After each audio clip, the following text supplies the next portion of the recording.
Mirëmbrëma të nderuar zonja dhe zotrinj, të jemi së bashku në edicionin qendror informativ këtu në ekranin e kanalit 7. Ndër të tjera do të ndiqni. Policia heton 2 pista të reja për vrasjen mafioze të agentit të pronave në Tiranë, njëra lidhet me kanabisin mjekësor dhe tjetra me parat me fajde. 69 milion lekë të vjedhura në postën e Durrësit dyshohet se u la në kazino nga ish drejtoresha, por ajo mohon akuzat, u cënua jeta ime private. Zbulohet një arsenal armësh në Mans të Durrësit, sekuestrohen automatik pistoleta, shotgun e municione. Policia arreston trafikantin 20 vjeçar.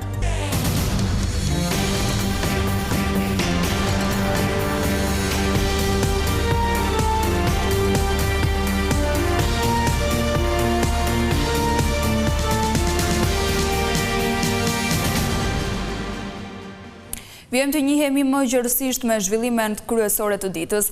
Vrasja e agentit të pronave 2 javë më parë në Tiranë vazhdon të mbetet pa autor. Policia po heton aktivitetin e tij ekonomik pasi viktima ishte edhe pjesë e një biznesi të kanabisit mjekësor në Maqedoninë e Veriut. Një tjetër pistë e re është ajo e dhënies së parave me fajde. 2 javë pas ekzekutimit mafios të Edmond Sulës, i cili u vra me një plumb në derën e banesës së tij në Bërzull të Tiranës, policia ka në duar 2 pista të reja, mbi të cilat po hetohet për të zbuluar gjurmë që mund të çojnë në identifikimin e autorit. Burime bëjnë me dije se Edmond Sula ishte aksioner në një kompani të licencuar për kanabisin mjekësor në Maqedoninë e Veriut. Dyshohet se 50 vjeçari ka patur përplasje për këtë biznes me persona të tjerë.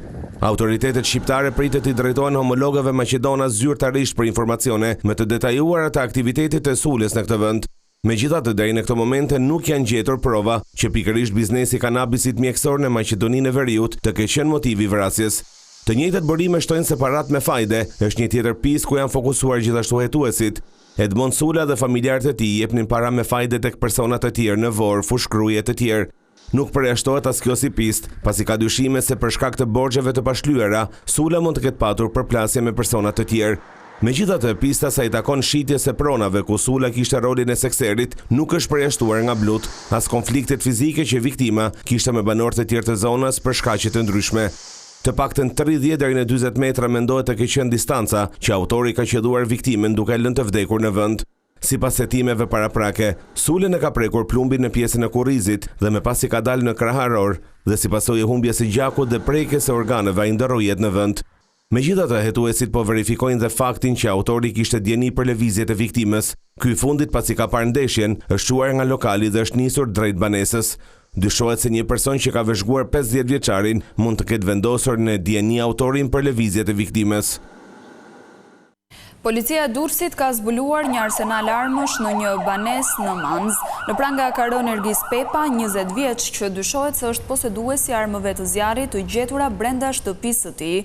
Gjatë operacionit të koduar baza, policia gjeti 4 pistoleta, një automatik, një shotgun, qindra fishek, targa italiane dhe të tjerë.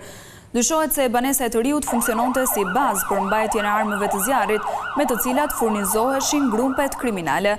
Armë do të dërgohen në Institutin e Policisë Shkencore për të parë nëse janë përdorur në ngjarje kriminale.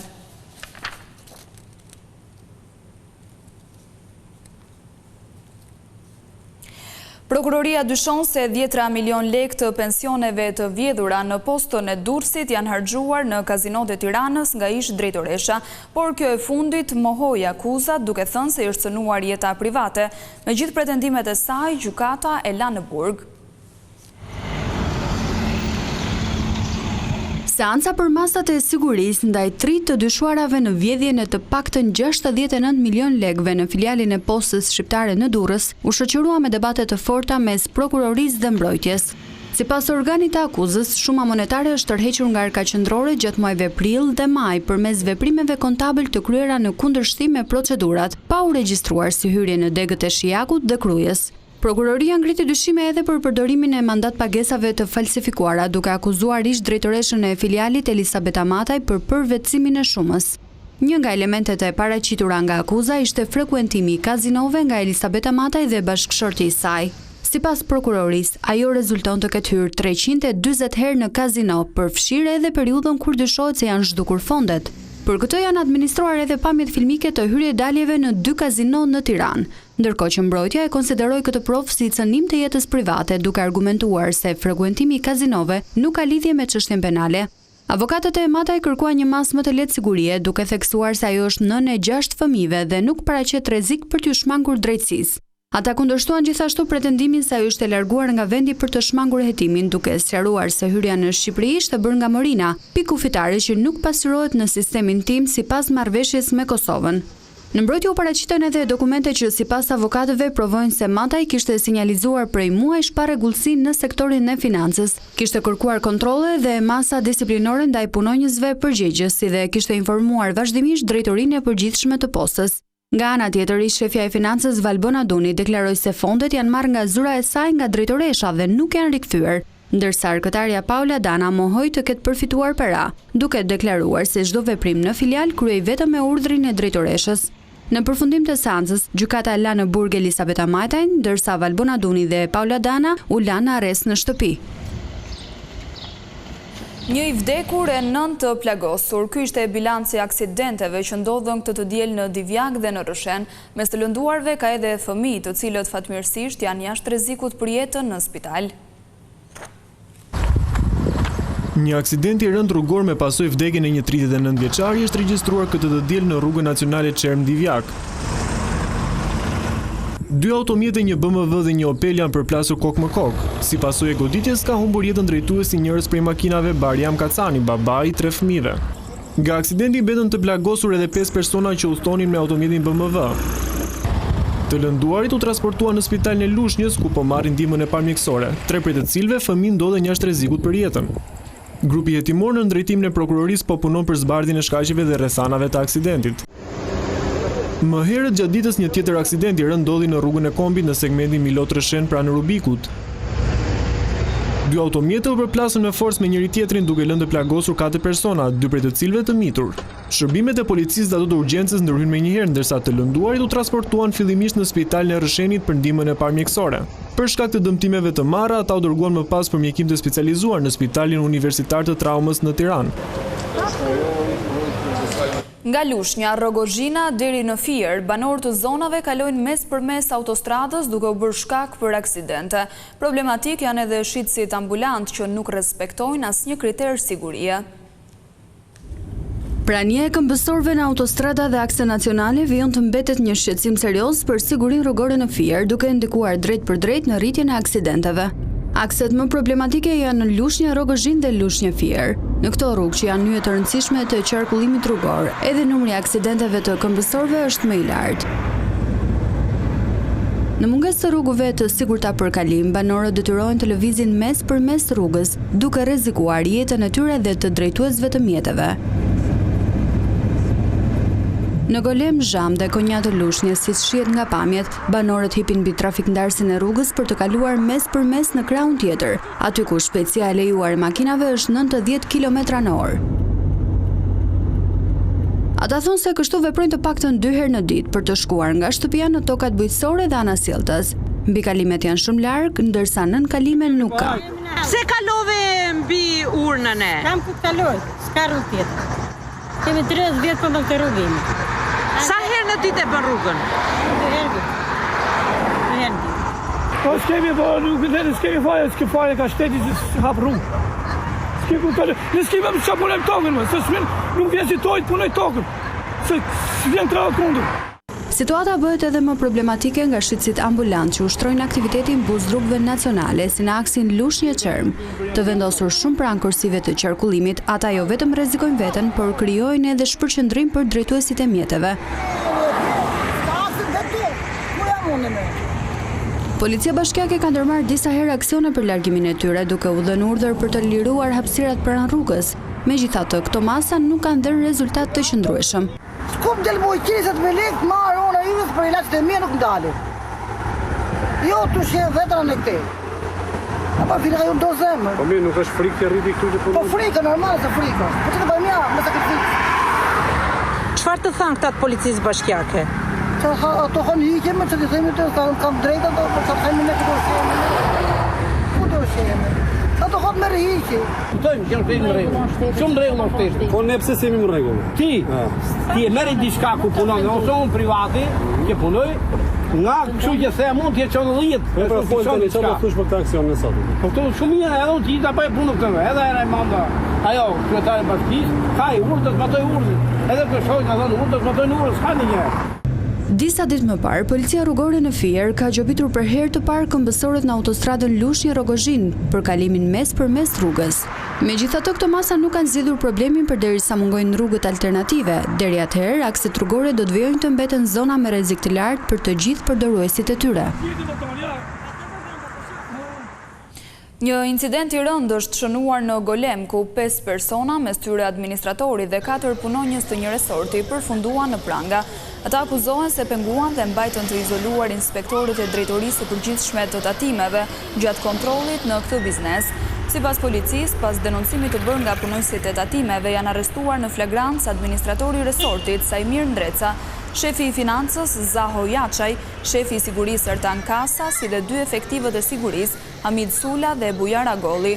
Sipas hetimeve paraprake, 5 të dyshuarit në bashkëpunim me njëri tjetrin mbajtën peng inspektorët e tatimeve brenda ambienteve të resortit, ndërsa ata po kryenin detyrën. Të arrestuarit akuzohen për veprën penale heqja e palishme e lirisë.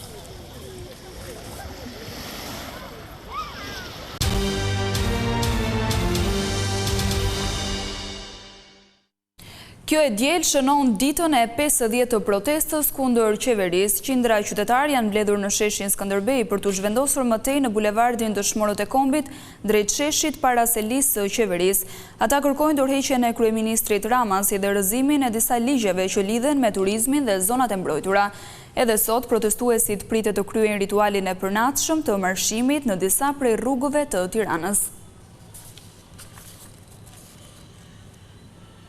Plazhet Buz Liçenit në Shirok po frekuentohen gjithnjë më shpesh nga të huajt. Ata thonë se ky destinacion është tërheqës edhe për shkak të gatimeve tradicionale të peshkut. Shiroka po shndrohet çdo ditë dhe më shumë në një destinacion që ofron gjithçka për një verë të paharrueshme. Vizitorët vlerësojnë bukurinë e liçenit të Shkodrës, qetësinë, mikpritjen dhe gastronominë, ndërsa sportet ujore po e bëjnë eksperiencën dhe më të veçantë për të gjithë ata që zgjedhin të eksplorojnë liçenin në një mënyrë ndryshe.